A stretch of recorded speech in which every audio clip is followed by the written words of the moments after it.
Olá, meninas! Eu vou explicar para vocês como fazer o porta-caderneta de vacina, tá? Esse modelo aqui é o tipo livrinho, tá bom? Mas tem o outro modelo, que é aquele modelo que é tipo um cartãozinho de vacina, tá? Aí aquele lá a gente vai fazer em uma outra aula. Esse daqui é o tipo livrinho, vai ser a continha para ele, tá? Quem quiser fazer ele para colocar caderno, aquele caderno pequeno de bruxurão, né? Cabe nesse daqui também. Quem tem aí um livrinho de receita ou esse caderninho que anota a receita, dá para colocar esse daqui como a capinha do caderno também, tá bom? Então, eu vou falar umas instruções aqui sobre esse molde. Aqui nessa parte principal aqui do molde, tá escrito aqui para cortar uma vez no tecido principal, uma vez no forro e uma vez na manta. Cortar com sobras. Se é para cortar com sobras, então o que eu tenho que fazer? Tenho que pegar o meu tecido, riscar e deixar a sobra. Por quê? Porque, como diz o molde, a gente vai costurar no risco. Como eu já havia dito em outros vídeos, isso quer dizer que se eu vou costurar no risco, o risco tem que estar à vista e tem que estar com sobra, né, gente? Então, eu risco com sobra, risco e corto com sobras. Aí tá dizendo pra gente fazer metalacê ou quilt livre. Quem tem pezinho de quilt livre e já tem experiência em fazer quilt livre vai ficar bem legal. Quem não tem vai fazer o metalacê, tá? Que é mais simples de fazer, mais fácil de fazer pra gente que não tem muita experiência com a questão do quilt livre. Então, eu cortei, né, o tecido principal e o forro aqui, ambos com sobras, tá? Risquei, cortei com sobras. E a manta. Lembrando que a manta sempre um pouco mais de sobra do que o seu tecido. Por quê? Porque a gente corre um risco muito grande da manta diminuir na hora da gente fazer o metalacê ou o quilt. Então, olha só, o meu tecido ele tá aqui e tá sobrando um pouco de manta em todos os lados, beleza? Essa é a parte principal. Olha só, eu já fiz o quilt, tá, gente? Aqui. Como das outras vezes, o quilt é só colocar régua, ó, riscar assim e assim, sempre na horizontal, tá? Um ângulo aí de uns 45 graus ou mais. Quem gosta mais deitadinho pode colocar mais ou um pouquinho mais, o tanto que você achar melhor. Pode fazer com diferente espessura aqui, tá? Quem tem uma régua mais fina, tá tranquilo. Ou que não quiser usar régua ou alguma outra coisa, desde que dê um parâmetro aqui, tá tranquilo também. Então, aqui eu tenho o meu tecido principal e o meu forro cortado naquele meu primeiro molde, certo? Agora aqui, o segundo molde, que é as abas laterais. Então, eu tenho que cortar sem sobras. Ah, esse é diferente daquele outro, né? Aquele outro pediu pra mim cortar com sobras, porque eu vou costurar no risco. Esse não tem necessidade. Tanto que se vocês colocarem aqui, ó, vocês vão ver que ele já tá sobrando um pedaço, tá, gente? Então, o que que a gente faz? A gente risca no tecido e corta no risco. Não vai sobrar nada, ó, tá do mesmo tamanho do molde. Então, ele tá pedindo para cortar sem sobras, 2 vezes no tecido principal, certo? 2 vezes no tecido que é o forro, beleza? Certo? Então, tá cortado essa primeira parte. Aí, aqui eu tenho um risco e tenho uma segunda parte que tá escrito bolsinho. Deixa a câmera focar para vocês verem. Isso. Que tá escrito cortar 2 vezes no tecido principal. Isso aqui é diferente disso aqui. Então, eu já cortei isso daqui, que é a minha aba lateral, e vou reservar ele aqui, tá? E aí, aqui ele pede para cortar 2 vezes no tecido principal. Então, aqui eu já cortei 2 vezes no tecido principal. Porque vai ser o bolsinho, ó. Tá? Vou explicar para vocês a questão do bolsinho daqui a pouco. Então, tá cortado as 2 vezes no tecido principal. E aqui, a terceira parte, que é a aba de fechamento, que a gente vai cortar 2 vezes no tecido principal e uma vez na manta. Cortar no risco, tá? costurar no risco e cortar com sobras. Aqui, a manta não tem necessidade de deixar sobrando, por quê? Porque eu não vou fazer quilt nisso aqui. Quem quiser fazer, pode fazer quilt de um lado. O problema vai ser na hora da gente colocar o botão. Por quê? Porque vai estar muito quiltado isso daqui. E aí, na hora de colocar o botão, não vai ser tão bom assim. Então, eu prefiro que vocês deixem sem quiltar mesmo, não tem problema, tá? Então, cortei duas, ó. Costurar no risco, cortar com sobras. A manta não precisa, porque eu não vou fazer o quilt, então vai ficar mais tranquilo. Quando vai fazer quilt ou metalacê, que é o caso que a gente vai fazer agora, vai ser o metalacê, então não precisa deixar sobras, tá? Porque aí não vai correr o risco da manta diminuir, porque a manta só diminui mesmo, porque a gente vai fazendo aquele monte de costura nele, ele acaba diminuindo. Algumas mantas são bem mais ruins do que outras, né? Então algumas pode ser que diminuam e outras não. Às vezes nem é questão de ser ruim, gente, às vezes é questão dela ser mais dura ou alguma coisa assim, ela acaba cedendo mais ou não.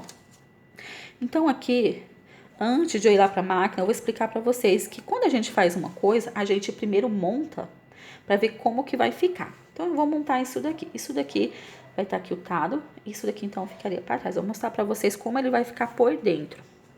Aqui o forro, essa é a parte de dentro, aqui é fora, tá? Ó, lembrando que quando a gente faz uma coisa que tem lado, tem que prestar muita atenção na hora de montar. Olha só, eu coloquei isso daqui assim, do lado certo, tá? E se eu tivesse colocado isso daqui do lado errado, e na hora de montar, lá na parte da costura, ele poderia ter saído errado. Então, presta bem atenção na hora de montar, para isso daqui não tá virado para um lado e a parte de dentro tá virada para outro, tá, gente? Porque eu já vi acontecer muito. Isso é uma falta de atenção que é mínima, mas que é um prejuízo muito grande de ter que desmontar toda a peça, a costura, para refazer novamente.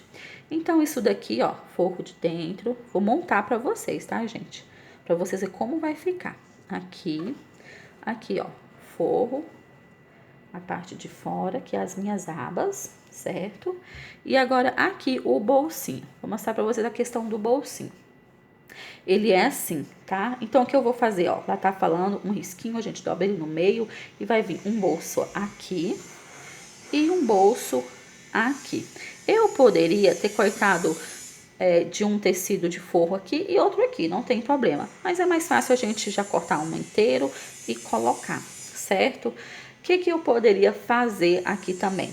Eu tô falando sobre esse daqui, é uma base, tá, gente? Vocês podem modificar e dar uma criatividade nele, mas ele já fica bem legal assim. Mas às vezes você quer vender uma peça e quer dar uma incrementada, então beleza. O que pode fazer? Eu posso cortar metade, ó, do jeito que tá aqui lá do molde, só metade, não é essa outra parte, ó. Coloquei aqui, vou pegar metade e vou cortar e vou dobrar e vou colocar aqui mais um bolsinho, que seria um bolsinho de cartão, tá? Então, aqui ficaria as minhas abas, que é aqui onde o livrinho entra para ficar aberto. Aqui eu teria um bolsinho para guardar alguma coisa e aqui eu teria um bolsinho para colocar cartão. E aí eu faria isso dos dois lados, né? Aqui e aqui. Já é uma incrementada, certo? Ó, faria a mesma coisa aqui e aqui. Aí ficaria o bolsinho, mais um bolsinho de colocar um cartão, certo? Nessa parte de trás, aqui, ó, o que vocês podem fazer? Quem quiser, para incrementar. O tecido, o tamanho é esse, certo? Aqui, né, que a gente vai costurar no risco. O que pode fazer? É pegar e fazer metade de um jeito e metade do outro. Quem faz questão de bordado, a parte de cima, um tecido de bolinha, um tecido mais liso, para colocar o bordado do nome, por exemplo. E a parte de baixo, o desenho. Por quê? Porque se você colocar o nome num desenho, às vezes o nome nem destaca muito. Aí quando é bolinha ou poeirinha, alguma coisa assim, aí fica mais fácil o nome. Aí no meio, onde vai ter uma costura, para não ficar muito feio, você pode colocar um passa-fita, uma cianinha, alguma coisa para incrementar a sua peça para vender. Lembrando que se você vai vender uma peça e você incrementa, automaticamente você tem que repassar esse preço, tá? Então, às vezes, você incrementa muito uma peça e não repassa esse preço para a pessoa que você está vendendo, e aí não compensa o valor. Por quê? Porque cianinha, essas coisas de acabamento, passamalharia, eles não são baratos. Então, se você não repassa, você acaba tendo um prejuízo. Aí a pessoa quer uma coisa muito incrementada, mas não quer pagar esse valor. Então, às vezes, compensa mais você fazer uma coisa mais simples. Tá sobrando um tecidinho, eu coloco aqui o bolsinho. Se não tá, não coloco, tá? Mas esse bolsinho aqui é bom. O do cartão que é meio que opcional quando você vai fazer, por exemplo, para vender. Esses que a gente está fazendo para casa da criança, não vai com bolsinho, tá? De cartão. A gente vai fazer ele mais simples.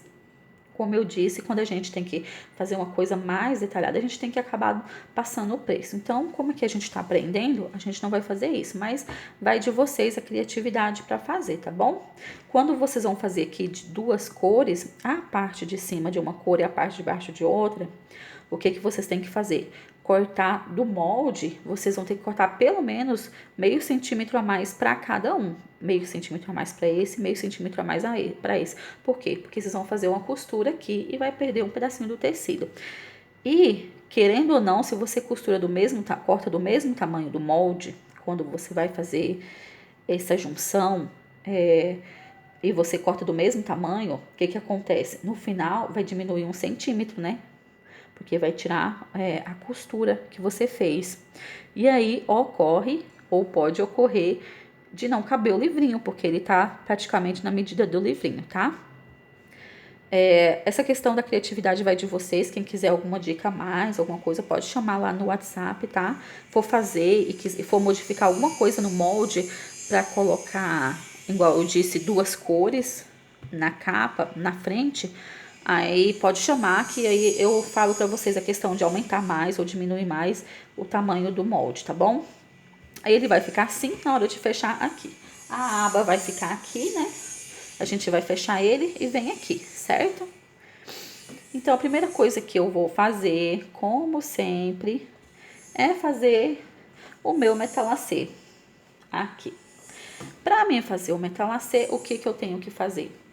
Eu tenho que fazer o risco, que eu já fiz aqui, certo? Vocês também já vão ter feito essa parte aqui do risco.